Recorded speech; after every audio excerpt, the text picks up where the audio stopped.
ആ പറഞ്ഞ ആളെ പിന്നെ മാനദണ്ഡങ്ങളൊന്നും പാലിക്കാതെ സ്വന്തം ഇഷ്ടത്തിന് ശമ്പളമാണ് കൂട്ടിക്കാണ്.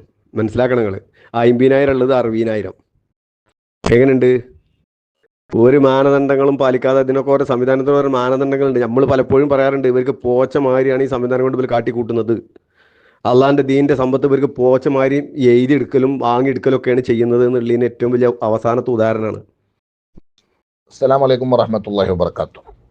ഈ എക്കോത്തങ്ങൾ ഓരോ ദിവസം കൂടുന്തോറും ഞാനൊരു തനി പൊട്ടനാണ് എന്ന് തെളിയിച്ചുകൊണ്ടിരിക്കുന്ന വോയിസുകളാണ് നിരന്തരം വന്നുകൊണ്ടിരിക്കുന്നത്. ഇപ്പോൾ മൂപ്പര് വോയിസിൽ പറയണത് എന്തറിയോ? സമസ്ത കേരള ജമിയത്തുൽ ഉലമയുടെ SNEC വിദ്യാഭ്യാസ സംവിധാനം അതിൻ്റെ നടത്തിപ്പുകാരൻ ശമ്പളം എഴുതി വാങ്ങുന്നുണ്ട്. 60,000, 65,000, 70,000 ശമ്പളം എഴുതി വാങ്ങുന്നുണ്ട്. അത് സ്വന്തമായിട്ട് അത് എഴുതിയിട്ട് അങ്ങനെ ശമ്പളം അങ്ങനെ എടുക്കുകയാണ്. ആരോടാ ചെങ്ങായി ഇതൊക്കെ പറയണത്? എനിക്ക് ബഹുമാനത്തിൽ സംസാരിക്കാൻ കഴിയുന്നില്ല. കാരണം എന്തുകൊണ്ടറിയോ? അൽ ഫിത്നത്തു അശദ്ദു മിനൽ ഖത്ൽ എന്നാണ്. ഫിത്ന എന്ന് പറഞ്ഞാൽ കൊലയേക്കാൾ കുറ്റകരമായ സംഗതിയാണ്. അത് മുത്തുനബി സല്ലല്ലാഹു അലൈഹി വസല്ലം തങ്ങൾ പഠിപ്പിച്ചതാണ്. ഈ മുത്തുനബി സല്ലല്ലാഹു അലൈഹി വസല്ലം തങ്ങളുടെ പേരക്കുട്ടികൾ എന്ന് പറഞ്ഞാൽ ആരാണ്? അവർ കൃത്യമായി സമൂഹത്തിലേക്ക് നല്ല സന്ദേശങ്ങൾ അവരെ കണ്ടുകൊണ്ട്, മുത്തുനബിയെ കണ്ടുകൊണ്ട് പരിശുദ്ധമായ ദീനുൽ ഇസ്ലാമിലേക്ക് ജനങ്ങൾ കടന്നു വന്നിട്ടുണ്ടെങ്കിൽ ഇവരുടെ സ്വഭാവവും ഇവരുടെ വിശ്വാസവും ഇവരുടെ വാക്കും ഇവരുടെ പ്രവൃത്തിയും കണ്ടുകൊണ്ടാവണം ജനങ്ങൾ എന്ത് ചെയ്യേണ്ടത്? ഇസ്ലാമിലേക്ക് കടന്നു വരേണ്ടത്. അവർ മാതൃകാപരമായ ജീവിതത്തിൽ മാതൃകാപരമായ മുന്നേറ്റം, മാതൃകാപരമായ ജീവിതം കാണിച്ചു കൊടുക്കുമ്പോഴേ ജനങ്ങൾക്ക് എന്ത് ചെയ്യുള്ളൂ? അതിലേക്ക് താല്പര്യം ഉണ്ടാവുള്ളൂ. ഇത് മാതൃകാപരമായി ജനങ്ങൾക്ക് സന്ദേശങ്ങൾ കൊടുക്കേണ്ട ആളുകൾ തനി തമ്മാടികളെ പോലെ വാക്കിലും പ്രവർത്തിയിലും പെരുമാറിക്കഴിഞ്ഞാൽ പിന്നെ നമ്മൾ സയ്യിദിനെ ബഹുമാനിക്കണം, സയ്യിദിനെ ബഹുമാനിക്കണം, സയ്യിദിനെ ബഹുമാനിക്കണം എന്ന് അടിക്കടി പറയുന്നതിൽ എന്തർത്ഥമുള്ളത്? എന്തർത്ഥമുള്ളത്? ഒരർത്ഥമില്ല.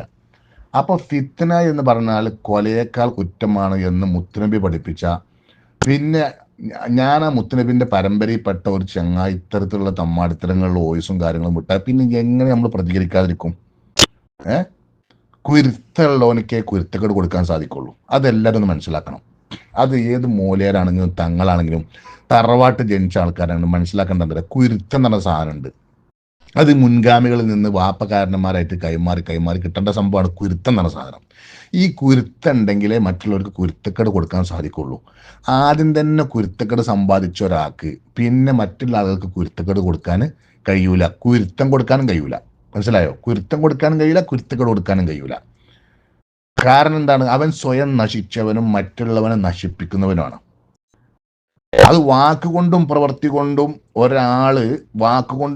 കൊണ്ടും ഒരാള് സ്വയം നശിക്കുകയും മറ്റുള്ളവനെ നശിപ്പിക്കുകയും ചെയ്താൽ അതിന് എത്ര വലിയ പരമ്പരയുടെ ഉടമസ്ഥനാന്ന് പറഞ്ഞാലും അഹ്ലുസുന്നത്തി വൽ ജമാഅത്തിന് അത് വിശ്വസിക്കാൻ സാധ്യമല്ല. അതിൻ്റെ മേലിലൊക്കെ മുണ്ടാണ്ടക്കണം, മൗനം പാലിക്കണം എന്ന് പറഞ്ഞാൽ അത് അനുസരിക്കാനും നമുക്ക് എന്ത് ചെയ്യില്ല, സാധ്യമല്ല. കാരണം എന്തുകൊണ്ട്? നമ്മൾ കൃത്യമായിട്ട് സുന്നത്ത് ജമാഅത്തും അള്ളാഹുവിൻ്റെ ദീനും ഹക്ക് നമ്മൾ പറഞ്ഞുകൊണ്ടേയിരിക്കണം. അപ്പം ഞാൻ പറഞ്ഞു വരുന്നത്, ഇവിടെ SNECയുമായി ബന്ധപ്പെട്ട് ശമ്പളം എഴുതി വാങ്ങേണ്ട 60,000, 70,000 എഴുതി വാങ്ങേണ്ട ഇത് ആരുടെ തൊഴിലാണെന്നറിയോ? ഓരോ പഞ്ചായത്തിലേക്കും അതുപോലെ തന്നെ ഓരോ സംവിധാനത്തിലേക്കൊക്കെ ഫണ്ട് പാസ്സാകുന്ന സമയത്ത് അത്രയും ഇത്രയും എഴുതി വാങ്ങിയിട്ട് മുക്ക നക്ക എന്ന് പറഞ്ഞത് എന്ത് ചെയ്യണം? കക്ക എന്ന് പറഞ്ഞ സ്വഭാവം എന്ന് പറഞ്ഞാൽ രാഷ്ട്രീയക്കാരുടെ സ്വഭാവമാണ്. ആ സ്വഭാവം സമസ്ത കേരള ജമിയത്തുൽ ഉലമയും സമസ്ത കേരള ജമിയത്തുൽ ഉലമയുടെ വിദ്യാഭ്യാസ പ്രസ്ഥാനങ്ങൾ നടത്തുന്ന ആൾക്കാരും അത് ചെയ്യൂല. കാരണം എന്തുകൊണ്ട്? അതിനൊക്കെ ഒരു അടുക്കും ചിട്ടയുണ്ട്. ഈ അടുക്കും ചിട്ടും ഇല്ലാത്തതിൻ്റെ പേരിലാണ് വാഫി വഫിയ സംവിധാനം സമസ്ത കേരള ജമിയത്തുൽ ഉലമ പുറന്തള്ളിയത്. എന്തുകൊണ്ടാണ്? 3-4 കൊല്ലം ഇരുന്ന് ആലോചിച്ച് പിടിച്ച് നമ്മുടെ പണ്ഡിതന്മാർ പുറന്തള്ളിയത് എന്തുകൊണ്ടാണ്? അതിൻ്റെ സംവിധാനവും അതിൻ്റെ സാമ്പത്തികവും അതിൽ കൃത്യമായ ക്രമക്കേടുണ്ടെന്ന് മനസ്സിലാക്കിയിട്ടാണ്. ഹക്കീം ഫൈസി ആദർശീയറിൻ്റെ മക്കളും അതുപോലെ തന്നെ പെമ്മക്കളും മാമക്കളും അവിടുത്തെ പരമ്പരയും അവിടുത്തെ കുട്ടികളും അവിടുത്തെ ശിഷ്യന്മാർക്കും അതുപോലെ തന്നെ ശിഷ്യന്മാരുടെ മക്കൾക്കും നിരന്തരമായിട്ട് അവർ പറയുന്ന ശമ്പളവും കാര്യങ്ങളും കൊടുത്തിട്ട് അവർക്ക് ഇഷ്ടപ്പെട്ട സ്ഥാപനങ്ങളിലൊക്കെ അവരെ കയറ്റി അതിൻ്റെ ഉത്തരവാദിത്വം മുഴുവനും സമസ്ത കേരള ജമിയത്തുൽ ഉലമക്ക് ഒരു റേറ്റും ഇല്ലാത്ത രൂപത്തിൽ കൊണ്ടു നടന്നു. ഇതൊക്കെ തന്നെയല്ലേ പ്രശ്നങ്ങൾ? ഇതേ ഒരു സ്വഭാവമാണ് ഇപ്പുറത്ത് നടന്നുകൊണ്ടിരിക്കുന്നതെന്നാണ് ഈ എക്കോ തങ്ങൾ മനസ്സിലാക്കുന്നത്. പാവം സാധു അതാണ് മനസ്സിലായിക്കൊണ്ടിരിക്കുന്നത്. മനസ്സിലായോ? അപ്പം സമസ്ത കേരള ജമിയത്തുലമ ഒരു സംവിധാനം, ഒരു വിദ്യാഭ്യാസ സംവിധാനം, അത് വിദ്യാഭ്യാസ ബോർഡാണെങ്കിലും ശരി, ഏത് വിദ്യാഭ്യാസ സംവിധാനങ്ങൾ ഇവിടെ കൊണ്ടുവന്നിട്ടുണ്ടെങ്കിലും അതിനൊക്കെ ഒരു മൂക്കയർ സമസ്തൻ്റെ അടുത്തുണ്ട്. അത് നിങ്ങൾ പിന്നെ തറവാട്ടിൽ കാട്ടുന്നത് പോലെ നിങ്ങൾക്ക് തോന്നിയവർക്കൊക്കെ തോന്നിയ മാതിരി ശമ്പളം എഴുതി വാങ്ങണ പരിപാടി ഇവിടെ നടക്കൂല. അങ്ങനെ നടക്കുകയാണെങ്കിൽ ഈ ചെറുശ്ശേരി ജയന്തി മുസ്ലിയാരൊക്കെ ഇവിടുത്തെ കോടീശ്വരനാകേണ്ടിയിരുന്നു, അല്ലേ? കോടീശ്വരനാകേണ്ടിയിരുന്നു. ബഹുമാനപ്പെട്ട സൈനുലുലമ ചെറുശ്ശേരി ജയന്തി മുസ്ലിയാർ ഇവിടുത്തെ കോടീശ്വരനായിട്ട് വാഴുമായിരുന്നു. വേറുള്ള ആൾക്കാർ ഇവിടുത്തെ പിന്നെ ഓരോ സംവിധാനങ്ങൾ കൊണ്ട് നടക്കുമ്പോൾ അവർ പിന്നെ എന്താ പറയുക, അവരുടെ പിന്നെ സംവിധാനങ്ങൾ കൊണ്ട് നടക്കുന്ന സന്ദർഭത്തിൽ അതിൽ പിന്നെ സാമ്പത്തിക ക്രമക്കേട് കാണിക്കുന്നത് പോലെ നമ്മുടെ ഉലമാക്കളെങ്ങാനും സാമ്പത്തിക ക്രമക്കേട് കാണിച്ചിരുന്നു എങ്കിൽ ബഹുമാനപ്പെട്ട ചെറുശ്ശേരി ഉസ്താദ് കോടീശ്വരനാവേണ്ടിയിരുന്നു വഫാത്തിന്റെ സമയത്ത്. ബഹുമാനപ്പെട്ട കാളമ്പാടി ഉസ്താദ്, മാഷാ അല്ലാ, കാളമ്പാടി ഉസ്താദ്, ഈ വിനീതനാർക്ക് എനിക്കൊക്കെ അറിയാം, പ്രസിഡന്റ് സ്ഥാനം ഏറ്റ ആ സമയത്ത് പോലും, പ്രസിഡന്റ് സ്ഥാനം ഏറ്റതിന് ശേഷവും ഒരുപാട് കാലം തൻ്റെ ജാമ്യയിലേക്ക് ക്ലാസ് എടുക്കാൻ വേണ്ടി വന്നത് ബസ്സിൽ കയറി യാത്ര ചെയ്തുകൊണ്ടാണ് വന്നിരുന്നത്. പിന്നീട് ശാരീരികമായിട്ട് ക്ഷീണം അനുഭവിച്ച സന്ദർഭത്തിൽ മാത്രമാണ് അത് ഓട്ടോയിലേക്ക് മാറ്റിയത്. ചിന്തിക്കണം, ബെൻസ് കാറിലേക്കല്ല മാറ്റിയത്, അല്ലെങ്കിൽ ഫോർച്യൂണറിലേക്കല്ല മാറ്റിയത്. ഓട്ടോ ഓടിച്ചുകൊണ്ട് ഓട്ടോക്ക് ഡ്രൈവർ വെച്ചുകൊണ്ടാണ് ക്ലാസ്സിലേക്ക് വരികയും അതുപോലെ തന്നെ ജാമ്യയിലേക്ക് വരികയും തിരിച്ചു പോവുകയും ചെയ്തിരുന്നത്. ഇതൊന്നും വെറുതെ കളകള കുളുകുളു പറയല്ല. ഇതൊക്കെ കണ്ണുകൊണ്ട് കണ്ട് വർഷങ്ങളോളം അനുഭവിച്ച ആൾക്കാരാണ് ഞങ്ങളൊക്കെ, മനസ്സിലായോ? എന്നിട്ട് ഇങ്ങനെ പറയാണ് എന്ത് ശമ്പളം എഴുതി വാങ്ങി. സത്യം മനസ്സിലാക്കണം. സത്യം എന്താടാ ചെങ്ങായി സത്യം മനസ്സിലാക്കേണ്ടത്? ഇവിടെ ബുദ്ധി മൂക്ക് കീപ്പട്ടുള്ള ലേശം അണുമണി തൂക്കം ഈമാൻ കൽബിലുള്ളവനക്കൊക്കെ മനസ്സിലായിട്ടുണ്ട് എന്താണ് സത്യം എന്നുള്ളത്. ഇനി അസത്യം എന്താണെന്ന് മനസ്സിലായിട്ടുണ്ട്. മനസ്സിലായോ? ഇവിടെ സമസ്ത കേരള ജമിയത്തുലമയുടെ കാര്യം പറയുന്ന സമയത്ത് വാഗ്വാദാനം പ്രസംഗിച്ചിരുന്ന പല ആൾക്കാരും ഇപ്പൊ മൗനം പാലിച്ചിരിക്കുന്നതും എന്തുകൊണ്ടാണെന്ന് ഞങ്ങൾക്കൊക്കെ അറിയാം.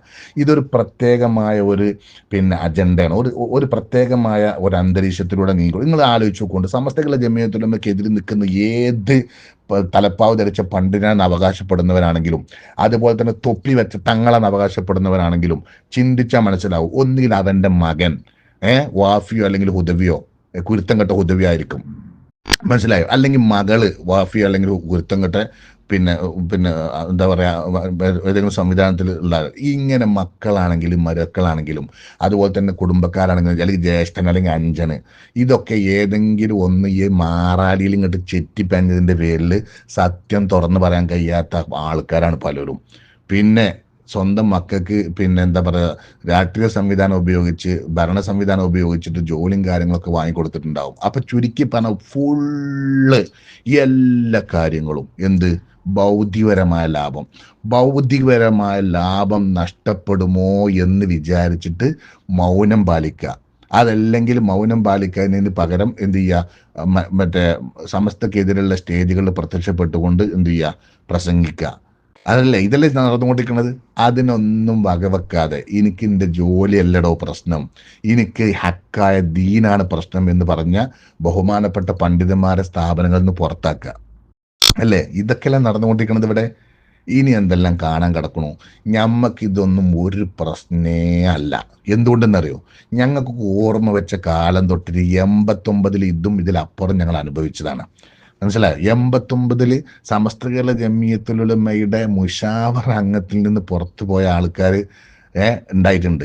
എന്നിട്ട് അവരെ സംബന്ധിച്ചിടത്തോളം ഒരുപാട് സാമ്പത്തിക ലാഭങ്ങളും അതുപോലെ തന്നെ സാമ്പത്തിക ചുറ്റുപാടുകളും ആൾബലമൊക്കെ ഉണ്ടായിട്ടുണ്ടായിരുന്നു. എന്നിട്ട് എന്ത് സമസ്തക്ക് എന്തെങ്കിലും പറ്റുമോ? എന്നിട്ടും സമസ്ത എന്ത് ചെയ്തു?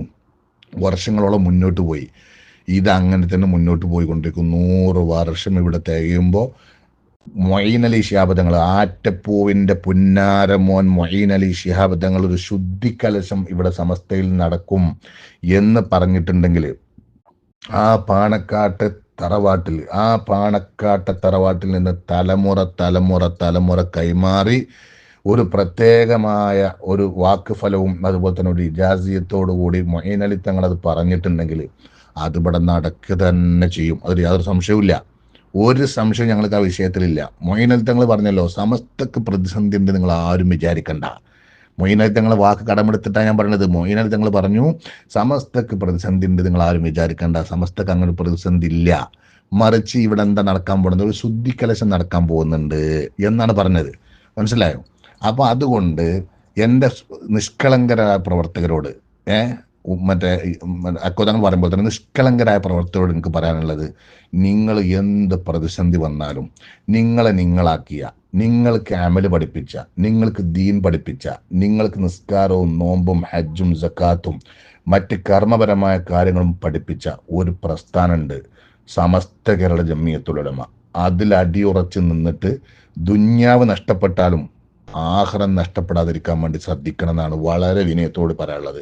കാരണം ഇതിൻ്റെ ആഖിർ സമാനുള്ള സമയത്ത് സമസ്തയിൽ നിലനിന്നാൽ തീർത്തും തീക്കട്ട കയ്യിൽ വെച്ചതിനോട് സമാനമായിരിക്കും. ഒരു സുഖം ഉണ്ടായിക്കൊള്ളുന്നില്ല, പക്ഷേ ആ സുഖം ഭൗതിക ലോകത്ത് നമ്മൾ അനുഭവിക്കും. ഇന്നക മഅമൻ അഹ്ബബ്ത, നിങ്ങൾ ആരെ ഇഷ്ടപ്പെട്ടോ അവരോടുകൂടെ നിങ്ങൾ ആഖിറത്തിൽ ഉണ്ടാവും എന്ന് പറഞ്ഞാൽ ബഹുമാനപ്പെട്ട ശംസുൽ ഉലമയോട് കൂടെ ഉണ്ടാവും, കണ്ണിയത്തിൻ്റെ കൂടെ ഉണ്ടാവും, സൈനുൽ ഉലമയോട് കൂടെ ഉണ്ടാവും, കാളമ്പാടിയോട് കൂടെ ഉണ്ടാവും, ബഹുമാനപ്പെട്ട കോയക്കുട്ടി ഉസ്താദിൻ്റെ കൂടെ സ്വർഗത്തിൽ നിങ്ങൾ ഉണ്ടാവും. നിങ്ങൾ യാതൊരു പേടിയും പേടിക്കണ്ടെന്ന് വാഗ്ദാനം നൽകിയത് ആരാണ്? ബഹുമാനപ്പെട്ട സയ്യിദുനാ മുഹമ്മദ് റസൂലുള്ളാഹി സ്വല്ലല്ലാഹു അലൈഹി വസല്ലമ തങ്ങളാണ്. അതുകൊണ്ട് എൻ്റെ മുഅ്മിനീങ്ങളെ, എൻ്റെ സഹോദരങ്ങളെ, സത്യവിശ്വാസികളെ, നിങ്ങൾ മനസ്സിലാക്കേണ്ടത് ബഹുമാനപ്പെട്ട സയ്യിദുൽ ഉലമ, ബഹുമാനപ്പെട്ട സയ്യിദുൽ ഉലമ, ഷെയ്ഖുൽ ജാമിയ, ബഹുമാനപ്പെട്ട കൊയ്യോട് ഉസ്താദ്, എം ടി ഉസ്താദ് തുടങ്ങിയ മഹത്തുക്കളായിരിക്കുന്ന ആളുകൾ പ്രയാസങ്ങൾ, വിഷമങ്ങൾ ദൈനംദിനം അനുഭവിച്ചു കൊണ്ടിരിക്കുകയാണ്. കാരണം എന്തുകൊണ്ട്? ഈ ഒരു വൃത്തികെട്ട ആളുകളിൽ നിന്നുള്ളതായിരിക്കുന്ന പല സ്വഭാവങ്ങളും, പല പെരുമാറ്റങ്ങളും, പല പല രീതിയിലുള്ളതായിരിക്കുന്ന കുതന്ത്രങ്ങളും അനുഭവിച്ച് വിഷമിച്ചു കൊണ്ടിരിക്കുകയാണ്. അതിൻ്റെ ഒരു ഭാഗമായിട്ട് നമ്മൾ മാറണം. മഹാന്മാരായിരിക്കുന്ന ആളുകൾക്ക് നമ്മൾ പിന്തുണ കൊടുക്കണം. അല്ലാഹു സുബ്ഹാനഹു വ തആല അനുഗ്രഹിക്കട്ടെ. അസ്സലാമു അലൈക്കും.